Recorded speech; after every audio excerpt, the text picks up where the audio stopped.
today we're in our TP for a special story all about the planet we live on. It is called Earth Takes a Break.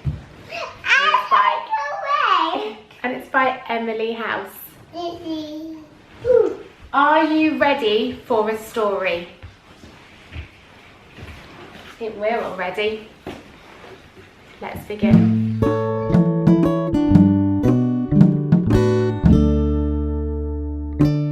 Earth Takes a Break by Emily House.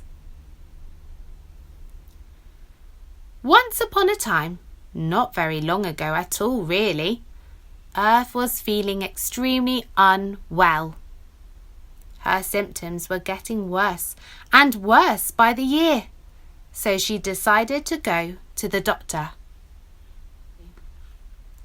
"What seems to be the problem?" the doctor asked as Earth took a seat. "Well," replied Earth, "I've been feeling in a bit of a spin for a good while now. Sometimes I feel as hot as a hot potato, and I'm finding it hard to breathe. I can't remember the last time I smiled. To be quite honest, I'm feeling rather anxious too." "I see," said the doctor. "You do look a little under the weather. Let's check you over." The doctor took Earth's temperature. He said. He checked her breathing. He said again. Then he measured her blood pressure. "Oh dear," he muttered.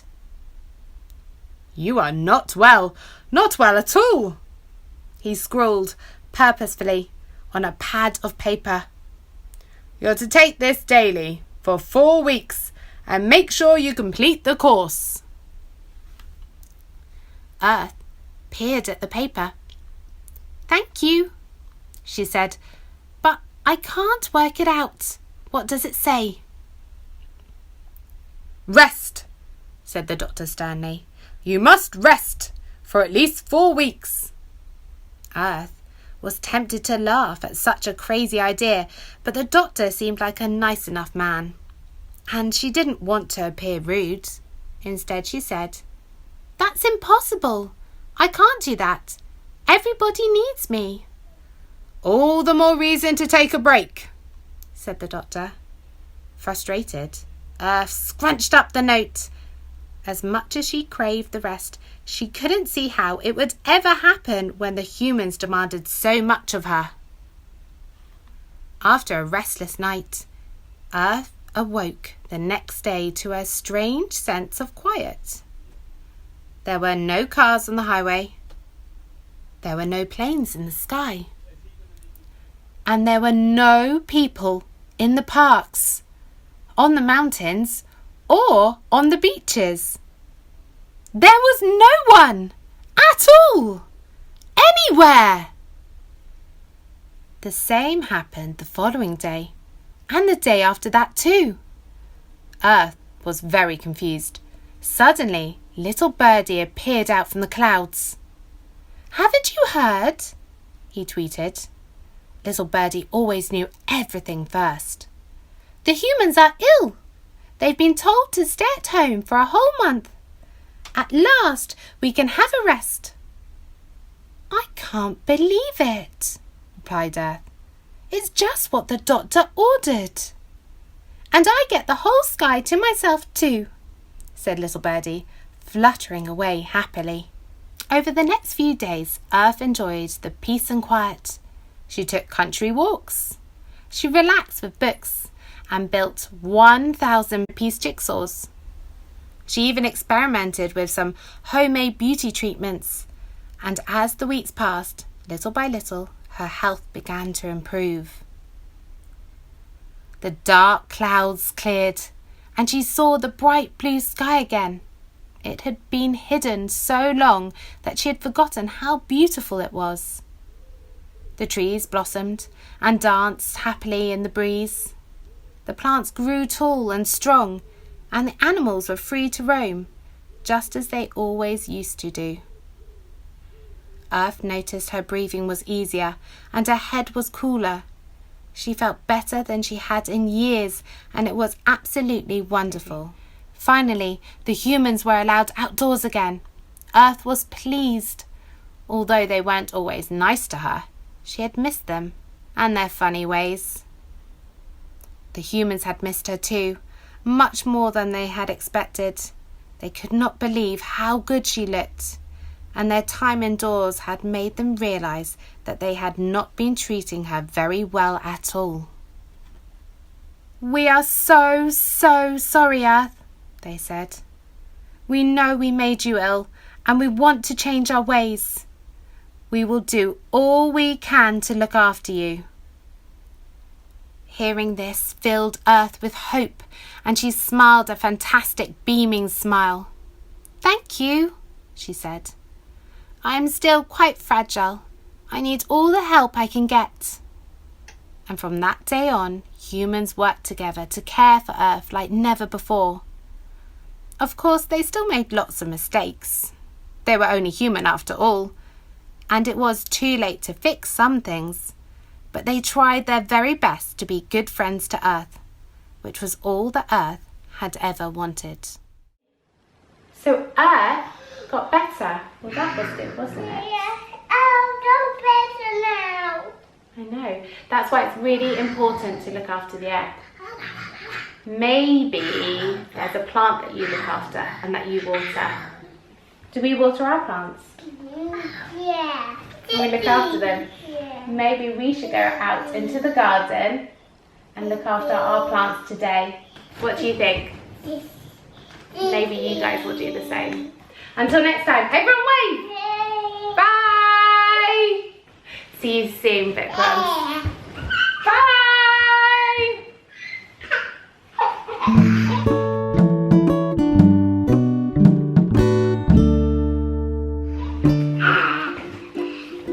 Well, that was a really good bit, wasn't it? Should we do some gardening today? And look after Earth? Do you know what? I think we've got loads of vegetables that need picking. That we can have for our dinner. In here are courgettes. Yes, there's one. Can you get that courgette? Yeah. That's it. Do you need Mummy's help? That's a baby one. Can you find any more courgettes?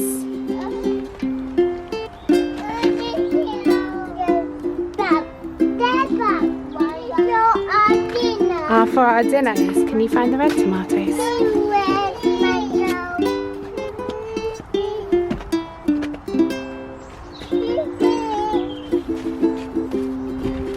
Good job.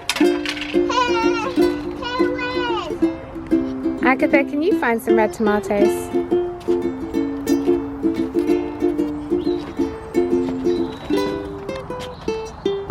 You're putting all the fruit in your basket. And all the veg.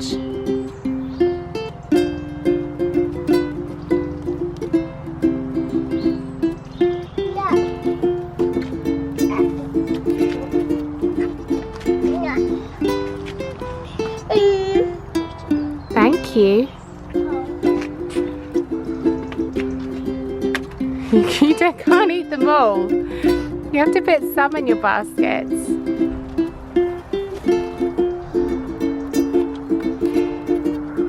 You're just eating them all, aren't you?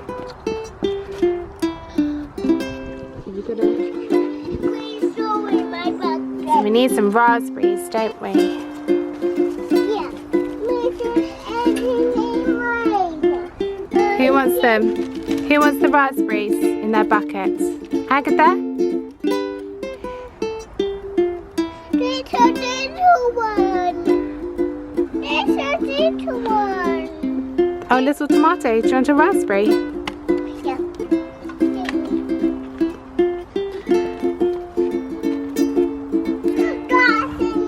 Do you help in the garden? Until next time.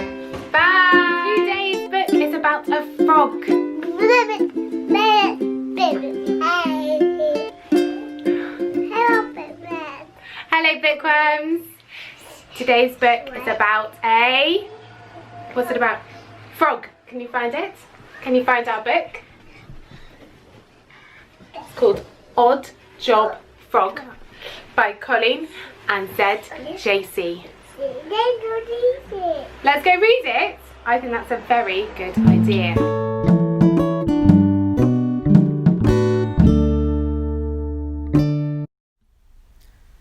Odd Job Frog by Colleen and ZJC. I'm bored, said Frog. Bored, bored, bored. Well, you better get used to it, his friend Mouse replied lazily. Nothing exciting is going to happen in the middle of this field. You're right, Frog jumped up. But the city is full of exciting things. I'll go there. Look at that, Frog cried as he leapt around London. And this, and whoa! There are so many things to do. Where shall I start? But, oh dear. Frog sat still. They all cost money, and I haven't got any. I'll have to get a job. The man in the job centre frowned at Frog. We don't normally find jobs for frogs. He looked down his list. You could try the zoo. The head zookeeper shook his head. I'm sorry. You're simply too small to muck out the elephants or feed the lions, he said. Then he smiled. But there might be something you could do. Frog liked his job cleaning the animals' teeth until Frog leapt into the air as the crocodile's jaw clamped shut. Snap! I know I wanted life to be more exciting, Frog said shakily. But that doesn't include being eaten alive. There must be a safer job I can do. This job is better, Frog said. He rubbed the jewel until it shone. It's much less dangerous. But he spoke too soon. Frog tried lots of other jobs, but something always went wrong. Oh dear, said Frog as he trudged through the city streets. The man in the job centre was right. There simply aren't jobs for frogs in London. Honk honk. Frog darted out of the way of a speeding taxi. And I miss my quiet field back home. Frog walked on. Then he stopped and he blinked. What was a big green field doing in the middle of the city? It is nice here, Frog sighed, and he lay down on a lily pad. But I can't stay long. I still need a job if I'm going to visit the exciting sights of London. Ouch! Something hard hit Frog on the head and disappeared into the lake with a loud splosh. Frog dived in after it, and he stared at hundreds of round white balls. Where did they all come from? He picked one up and climbed back onto his lily pad. You found my golf ball! A delighted voice shouted. Will you swap it for this pound? Frog smiled at the shiny coin. I can earn lots of money diving for golf balls here, he said. It's an odd job, but perfect for a frog.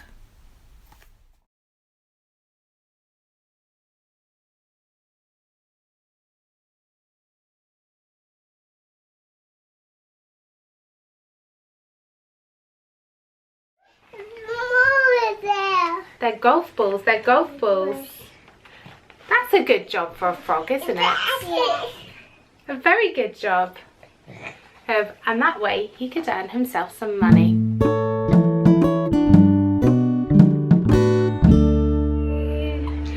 What noise does a frog make? Who can go ribbit, ribbit? Which is your favourite flower? Buttercup, daisy or tulip? Daisy. Agatha, do you have a favourite flower? Do you have a favourite flower? Look, I want to pick that. the flowers. You want to pick the flowers?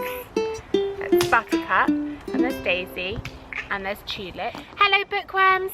Welcome back Today's book is about our three flower friends, Buttercup, Daisy and Tulip. The book is called When Mole Came to Visit, and it's by Elena Moon. Are you ready? Yeah. Let's begin.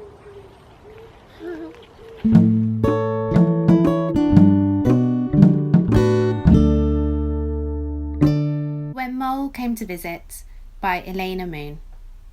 In a lush green field under a bright warm sun, three flower friends, Buttercup, Daisy and Tulip, were waiting for something to happen. Suddenly, the ground beneath them began to wobble and rumble. The three flower friends swayed this way. They shook that way. They rose up.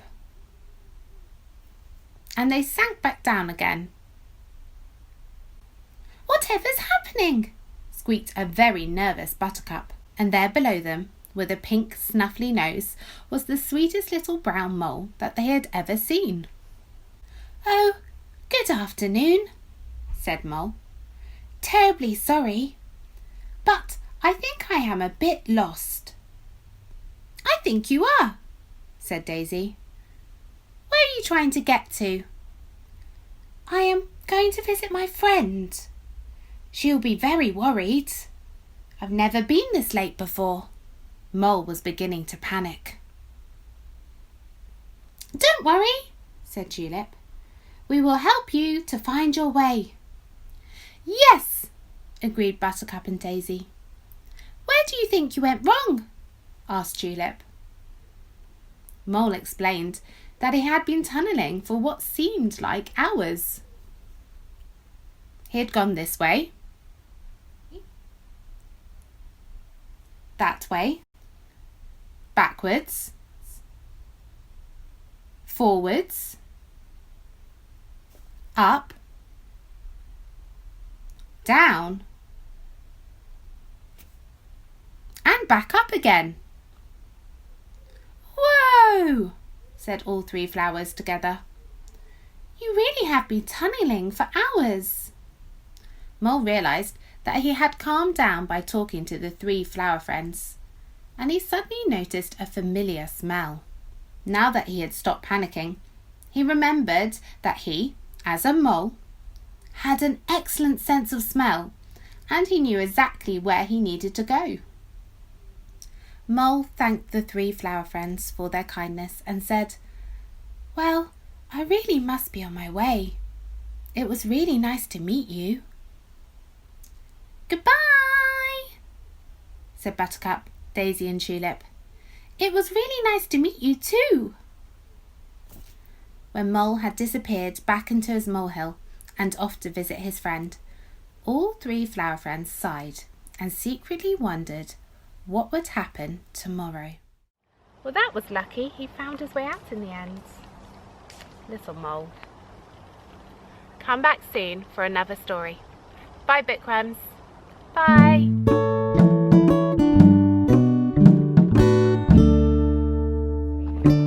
There he is. There's Mole. Tunnelling away. Maybe there's a mole underneath where we are right now. Do you think there is? Hello, Mole. Hello. There's a mole underneath the ground where we are, living in tunnels. What do you think, Imogen? Yeah? Yeah? The next time you see molehills, perhaps there'll be a mole underneath where you are. Hello, bookworms. Hello, bookworms. Welcome back to another story time. Today's story is about a spider and a bear. Can you find the book? Yes. Spider and bear. The spider is called Sid and the bear is called Biscuit Bear. It's just this bit here.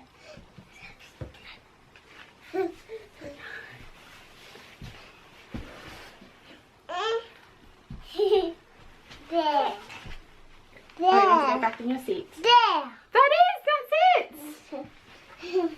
It's called Sid and Biscuit Bear, and it's by S.J. Mulver. Can you find Sid, the spider? Do you know how many legs a spider has? 1, 2, 3, 4, 8, 9, 10. How many do you think? 8. 8. A spider has 8 legs.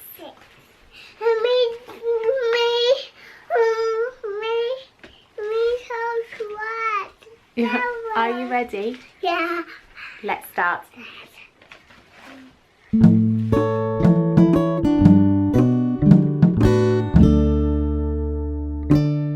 Sid and Biscuit Bear by S.J. Mulver.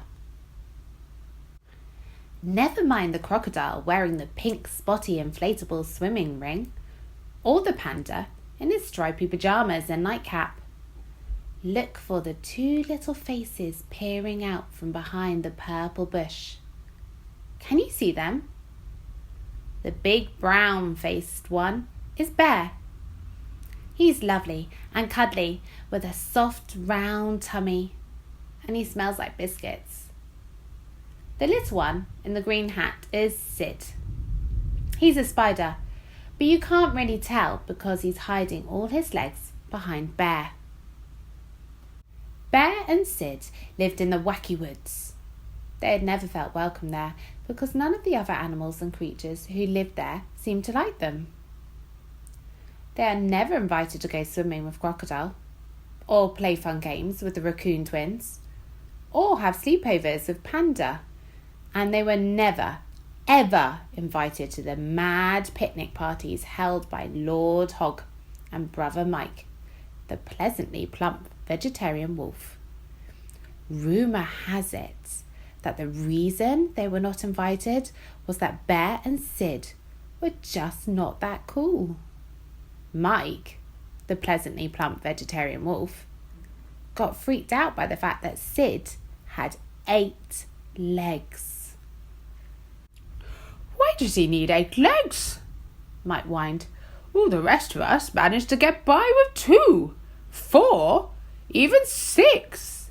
8 is just creepy and a little greedy. Shoo! Get out of my sight! Grrr! The other animals agreed that Sid was indeed a bit creepy. They weren't that keen on Bear either. According to Louie, the lazy sloth bear, drops his biscuit-smelling hair everywhere. I find it on all my blankets and I think I'm allergic. I just want to sleep, he sobbed, without itching, sneezing or dreaming about biscuits. The animals agreed that Bear and Sid would have to leave the wacky woods and find somewhere else to live. Poor hairy biscuit-smelling Bear. Poor dangly gangly Sid. They couldn't help being leggy and hairy and just themselves. Shocked and sad, they packed up their things in Bear's old blue suitcase and left the woods in search of a new place to call home. They walked for miles through the woods, into the meadow, past the wild daisies and down the dunes to the coast, where they spotted a little green boat tethered to a post. The 2 friends took up the oars and set off. "You look worried," said Sid, when he saw the look of concern on Bear's face. I'm just scared, whispered Bear. I've never left the woods, and I don't know how to swim. And what if we never find a place where we can just be ourselves? Sid reached out to his big soft friend and said, "If nothing else, we will have a wonderful adventure and will journey for as long as it takes to find home. Whatever happens, we will always have each other." Always? Said Bear. "Always and forever," replied Sid. As the sun slipped away and darkness fell, they drifted off to sleep, their little boat floating like a lonely leaf on a deep and starlit ocean. Early the next morning, they were woken by a thundering clatter as their boat hurtled towards a small island and crashed upon the shore next to where a fisherman was sitting untangling his net. Startled, he jumped down from his rock and stared at the pair. "Whoa! Stay back, beasts!" he yelled. "How revolting! That smell! What is that?" he gagged. "It's like baking and biscuit dough. I only like the smell of fish guts in the morning." He looked at Sid and simply said, "Yuck." As quick as a flash, the two friends turned their little boat around and frantically rowed straight back out to sea. But then, oh no, trouble. The oars plunged, splash, into the water. Oh no, said Bear, as the oars floated further and further away. Don't worry, my cuddly friend, comforted Sid, as he cast his web into the water. Well done, Sid. You star, you absolutely wonderful creature, shouted Bear, and he started to sing as they reeled them in. We came to the sea to sail away and be free. We smell like biscuits too, and have more legs than we know what to do. They bobbed around on the choppy seas, singing and humming, when, in the distance, they spotted a colourful and rather intriguing little village. Ooh, look! How wonderfully colourful and enchanting, exclaimed Bear. Yes, let's go and have a look, replied Sid, sounding hopeful. So they docked their little boat by the ladder that fell from the cliff's edge into the sea and took a well-worn path up to an old oak tree which sat on the top of the hill above the village. Tired and apprehensive about what might lie ahead, they decided to rest a while under the tree. After a peaceful sleep, they were woken by the soft hiccuping sounds of someone crying. Standing before them, clutching a worn and dirty cream toy rabbit, stood a little girl. She thrust the rabbit in front of their faces. Look, she sniffed. He's broken and I love him. Can you fix him, please? Sniff. Bear cuddled the girl, who told them, I'm Lucy. You smell lovely, said Lucy. Like freshly baked biscuits, and you're all warm and cosy. Sid sewed up the hole in Lucy's rabbit, and she hugged him tightly. Thank you, and oh, you are wonderful at hugging. All those arms and legs wrapped around me makes me feel warm and loved. Lucy was so grateful and happy to have found two amazing new friends. She took Biscuit Bear, as she now called him, by the hand and led the pair down the hill. Come on, it's this way. Lucy skipped ahead and told the people in the very colourful village about her new friends. She showed them her rabbit and told them how Sid had fixed him and how Bear smelt like biscuits, and that when they hugged her, she felt warm and loved. The people and creatures of the very colourful village listened to Lucy. The baker brought out a tray of tea and beautiful cakes, fancy whirly pastries and sticky doughnuts. Sid and Biscuit Bear told their story. They told how they felt forced out of the wacky woods, unloved for just being gloriously themselves. They told of their meeting with the fisherman and of his unfriendliness towards them. They told of their nights spent on the lonely ocean, of losing the oars, but of always staying together, helping and encouraging each other. The people and the creatures of the very colourful village were warmed by their story and offered them a home. "Come," said the baker, as he led them to a small leaky shed behind the bins. "It's not much, but it has potential. We can fix the leaky roof and patch up the pathway and of course move the bins. I think you will fit right in here with us, and we would love you to stay." And so they did.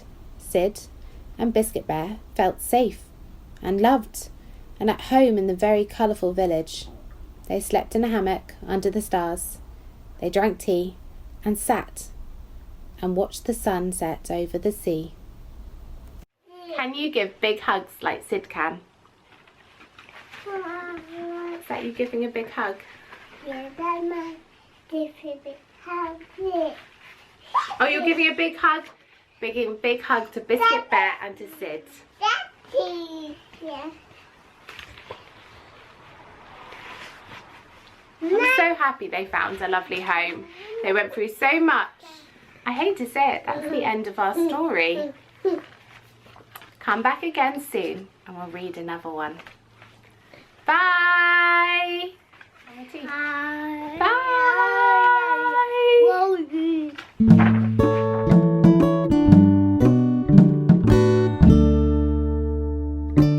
Well, it's a very good thing that Sid and Biscuit Bear found the colourful village. They didn't want to live in the wacky woods anyway. Who's your favourite, Sid or Biscuit Bear? Biscuit Bear. And why is he your favourite? So that one. Because he smells like biscuits. It's a white. Do you think Agatha's favourite is Sid then? So she can have lots of cuddles, just like Sid gave to Lucy. Is Sid your favourite? So you can have lots of cuddles. Lots of cuddles. Lots of cuddles. Bear. That is a bear. There's bear hunting license. Bear. That's a bird.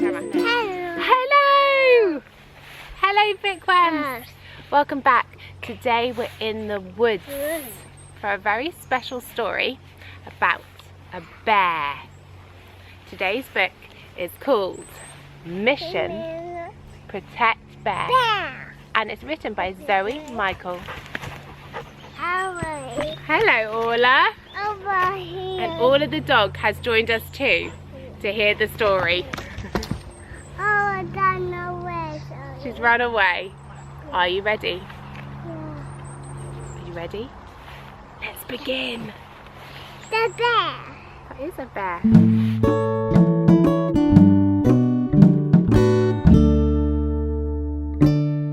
Mission Protect Bear.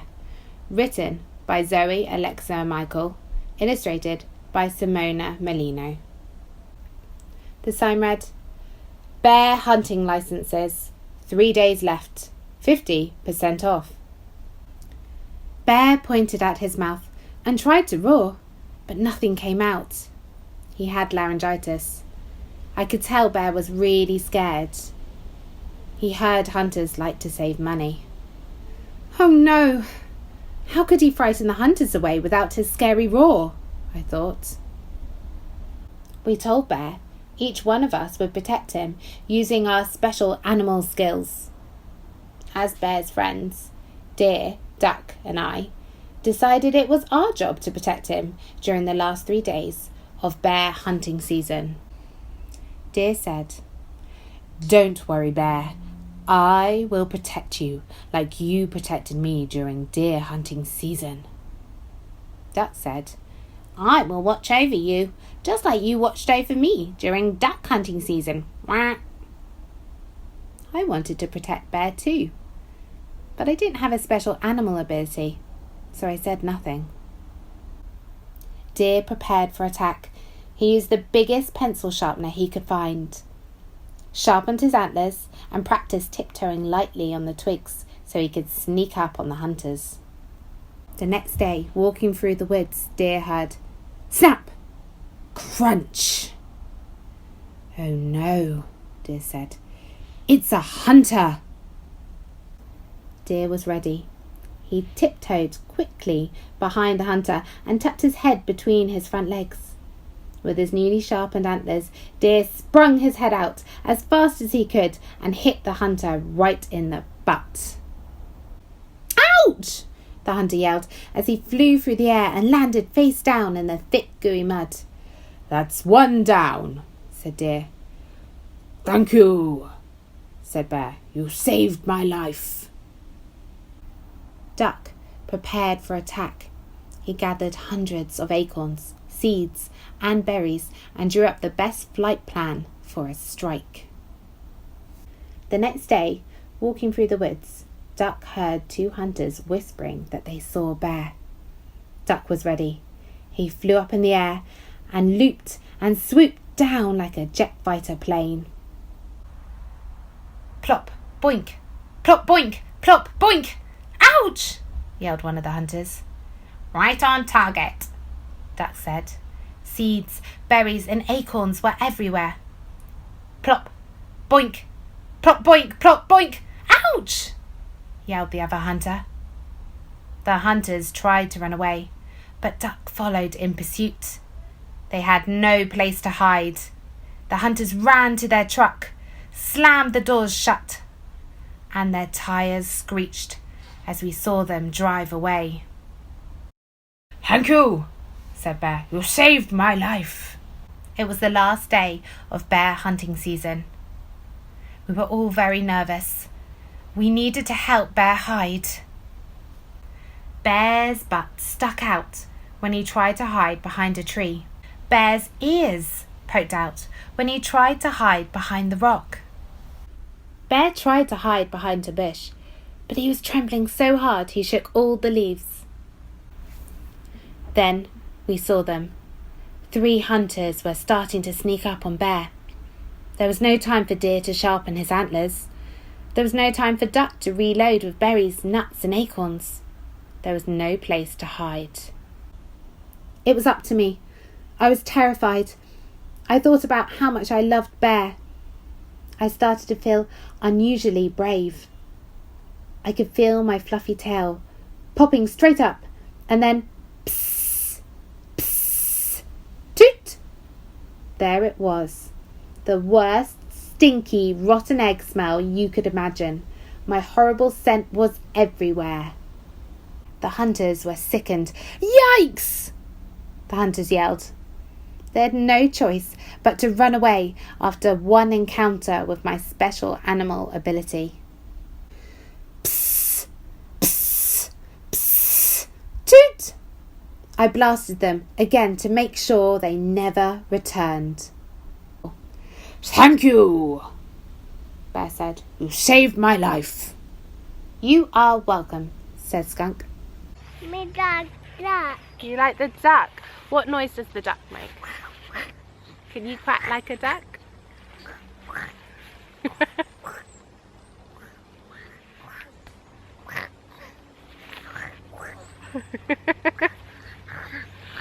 Well, I'm not sure if we'll see any ducks today on our walk, but maybe we'll see some deer Yeah. or a bear, like our friendly bear. Hi, Professor. Bye!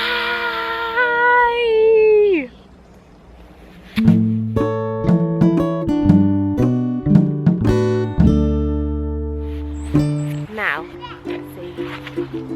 Who's your favourite friend? There's such a woman. That's Bear, isn't it? The new woman. Bear's roaring. Can you roar like a bear? Can you roar like a bear? Who's your favourite? Duck, deer, bear, or skunk?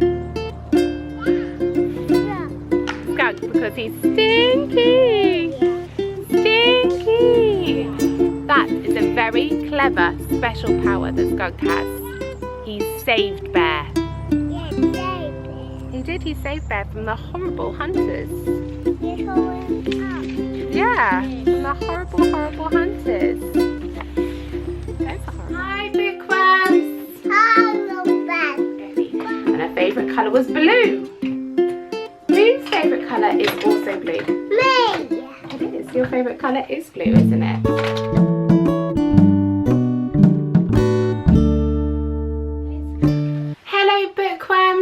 Welcome back to another story. Can you find it, Agatha? No, I like Can you find it? Where is The it? one on the end. Do you want to help? There. That's it. That's our book. It's called Goddess of Spaghetti.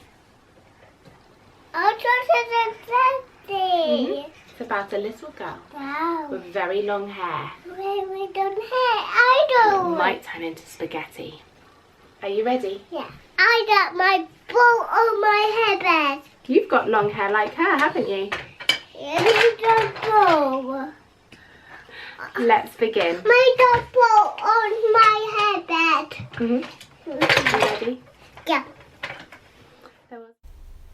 Goddess of Spaghetti by Eleni Charalambous. There was once this girl I knew, but her special powers were known by few. Her name was Spaghetterina, and she was so special, oh, so special. Her favourite food was spaghetti, and her favourite colour was blue. At the age of 5, she realised that she had something so special to do. For her birthday, she was given a book, no less, and realised just how much she was truly blessed. The book was about the whole wide world, and suddenly, it clicked. She knew exactly why her hair was so curled. It grew, and it grew, but it was so different from everyone that she knew. On the news, every day, she saw people who had no food to fill their bowls and bellies. Mummy, Mummy, I know how I can help. I will cut off my hair and send to those whose hunger I felt. Bring me some scissors, some boxes and plates. Quick, quick, we have no time to waste. They planned, and once her hair was cut, long strands of spaghetti grew in its place. The more she cut it, the more it grew. So she cut, and she boxed to all the countries that she knew. With her scissors she cut, and donated her spaghetti. And just like that, their bellies were full. And whoa! All of a sudden, the news started to change.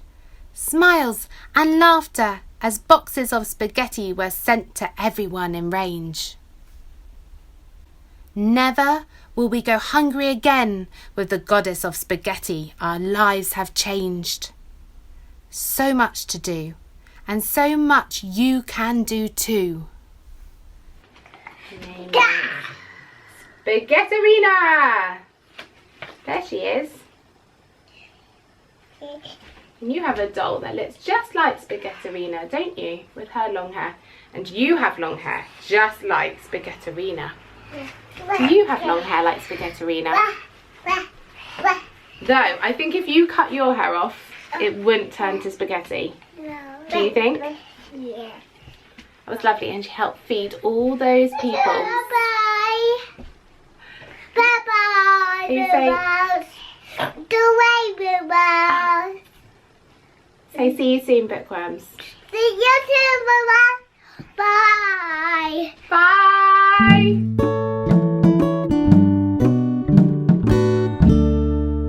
I teach you to read. You read it.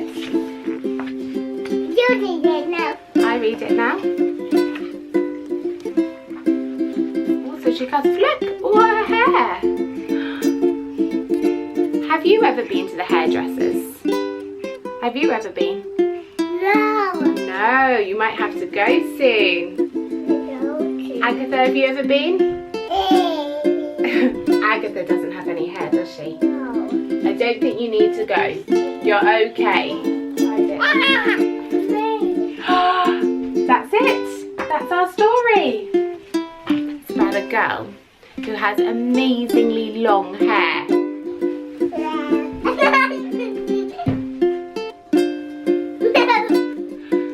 It is about a girl with amazingly long hair.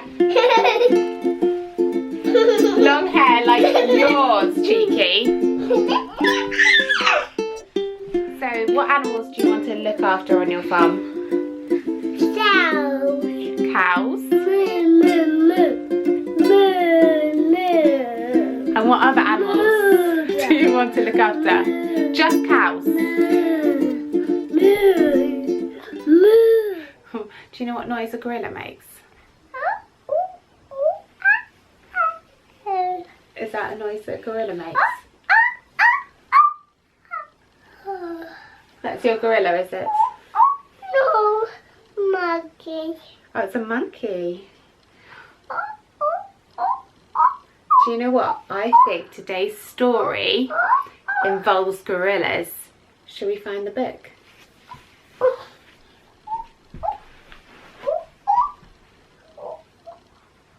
That's it. No looking. No. This is not guide. Today's story is called Silverback and Son, and it's by Michael P. This is Maloney. Shall we read about Silverback and his son? yeah. Are you ready? Yeah. Let's begin.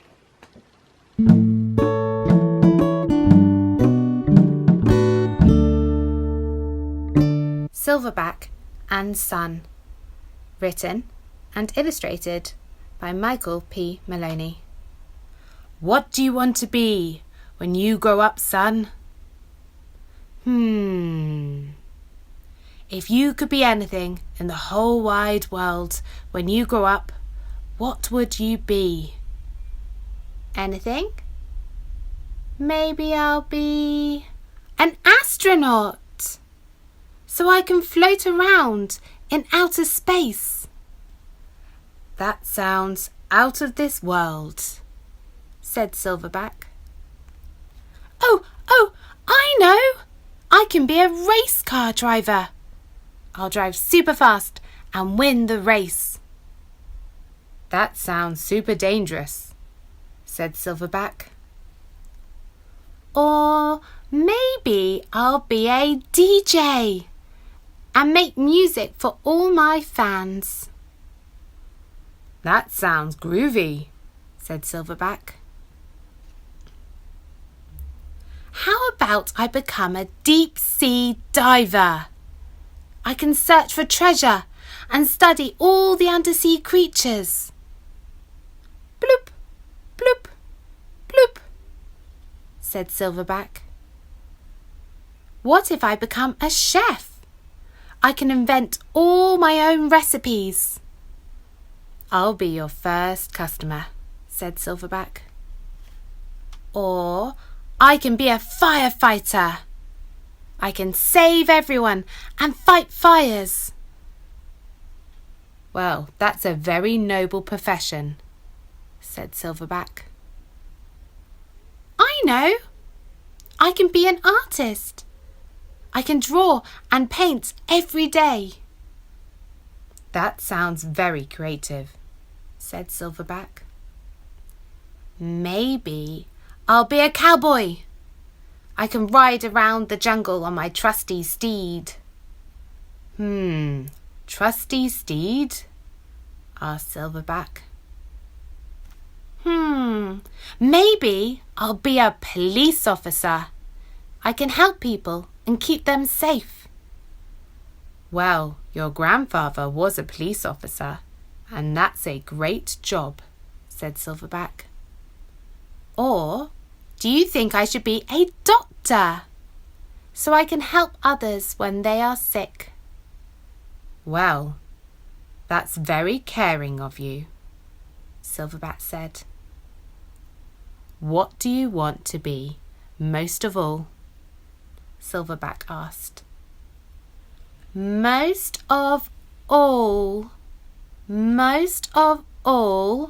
when I grow up, I want to be just like you. What do you want to be when you grow up?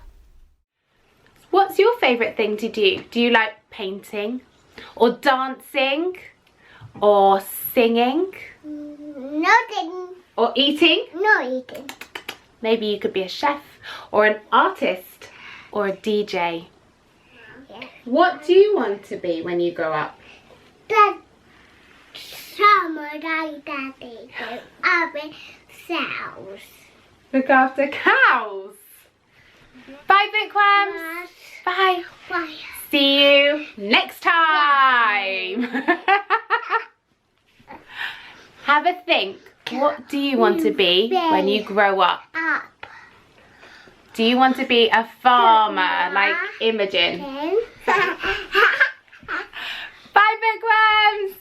Bye.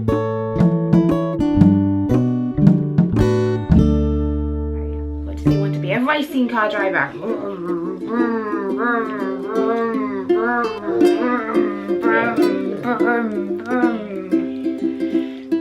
Do you like racing cars? Or a cowboy? What do cowboys go? Yeehaw! That's right. Are you doing my hair? Yeah. Do you know what you could be then? You could be a hairdresser. Would you like to be a hairdresser when you grow up? And then you could always fix Mummy's hair. You could plait it and put it in bunches. You could be Mummy's hairdresser. Oh, Mummy's head. That's a good job. Yes, that's good. Still wet. It's still wet, is it? Yeah. It's still wet. We need to dry my hair, do we? You got your hair. Hello, Rose. Hi, bookworm. Hello, Rose. Hello, Rose. Hello, bookworms. Welcome back. Hello. Today's story is about a dog that visits a very special place. Yeah. Should we go and find the book? You're going to go round, Mummy? Okay. That's it? Well done. Today's book is called George Visits Tenby, and it's by Lynn Stewart. Right. Are you ready? Yeah. Let's begin.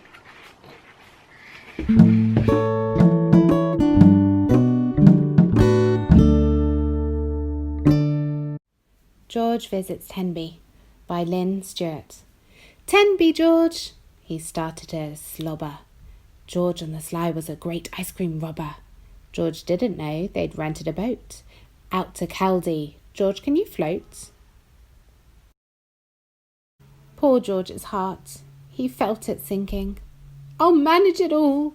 And he began drinking. The water tasted rotten. George started to sway. I know, thought George. I'll run away. Whose ice cream is that? Whose sausage is that? George, so excited, misplaced his hat. George spied a man with an ice cream to bite, snuck up so quiet with all of his might, bit the top right off of his cone, swallowed and thought, I better get going in a hurry. Listen, doggy, don't you gorge, said the family as they surrounded George. Here, see, Dad, the kids and the mummy. They put a harness round poor George's tummy. People started to laugh, one let out a holler. Look at the dog in the white sailor's collar. George looked so sad. He's hoping, please don't go down to the beach and onto a boat. George, see the fishes? His back made a hunch. The sea and the fishes made George lose his lunch. One Caldee monk, gosh, didn't he rabbit? Nervous he was with George and his habit. This poor dog is scared. Gosh, Jiminy dang it, we need to find him his own safety jacket. The monks got really busy. They made him a vest. George was so happy to be the monk's guest. George was now calm. He acted so friendly while on the boat trip, heading for Tenby. Next we are going to Great Saundersfoot. Foot, that means walking. We'll have a hoot. freshly made donuts with pink lemonade, stroll round the beach to the penny arcade. But no! Now he's safe in his wee yellow vest. We'll take Georgie boating in a dinghy is best. Better ask George, I don't think he's keen. As poor George he turned a strange shade of green. When I mentioned the beach, George looked so sad. I want this to be the best trip that we've had. Our dear little doggy, he won't make a fuss. I know, said Mummy. We'll take the bus. Should we have a look? Should we find George? What's George eating? Ice cream. Is that the noise that George makes? Yeah. How good that? He does a woof woof, woof woof. He's a dog. Eat ice cream. He does eat ice cream. And he also eats, what else does he eat? Sausages. Have you ever been to the seaside and eaten an ice cream? Oh, George. Well, come back soon again for another story. Bye.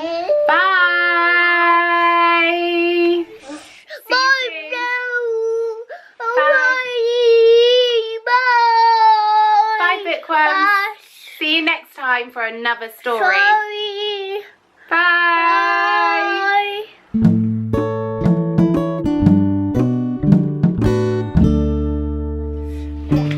There he is. He's wearing his hat. Yeah, we're eating. Have you ever seen a dog wearing a hat? No. No, I haven't either. Look at George. Yeah. Here's his dad. Yeah, he's wearing a hat. Look, here's the donut. We eat orange donuts. You're going to eat all the donuts.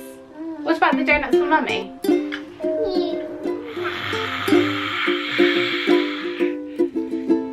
Hello, bookworms, and welcome back for another story. Today's story is about emotions, about feeling happy and sad and angry. Should we take a look? It's called Yummy Me Feels So Good. Come on, let's have a look. Things will happen. Yeah.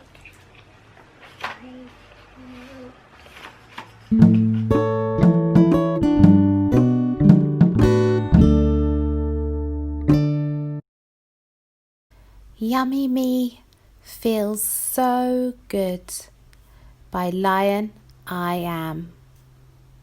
Who? Who? Who? Who? Who am I? Who am I? It's hard to say. There are so many me's in just one day. Am I loving me? Who am I?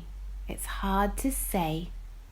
There are so many me's in just one day. Am I happy fuzzy me? Am I grumpy me? Who am I? It's hard to say. There are so many me's in just one day.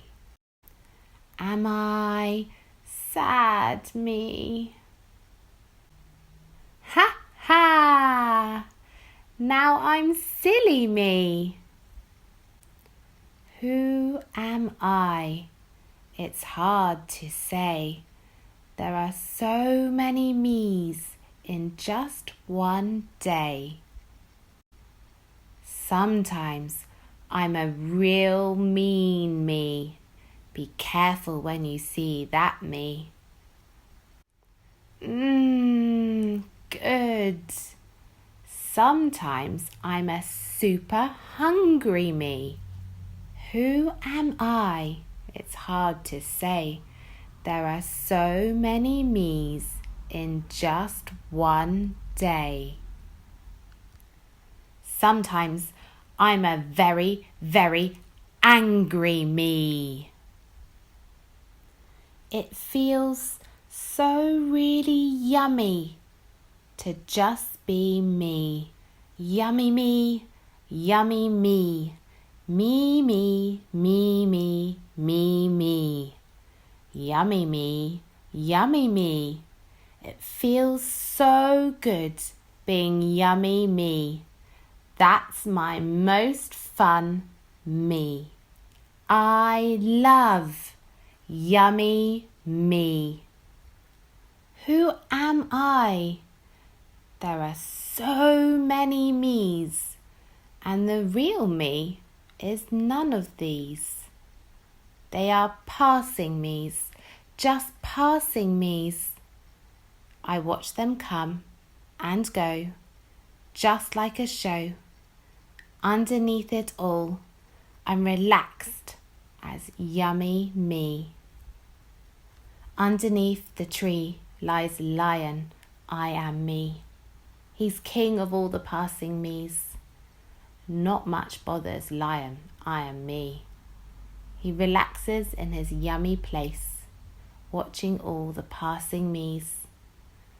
All these feelings come and go, but Lion I am stays on to watch and enjoy the show.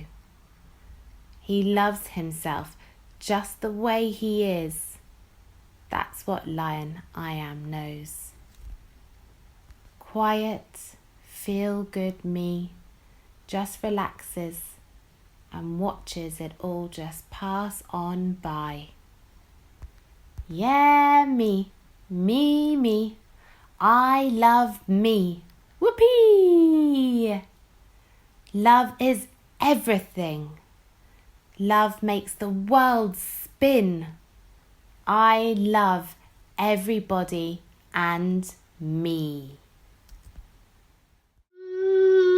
We say lion. Yeah, that's a lion. You're kissing the lion, are you? Go give the lion a kiss. So what me are you today? Are you happy or sad? Happy. Oh, you're happy? Come back soon for another story. Bye!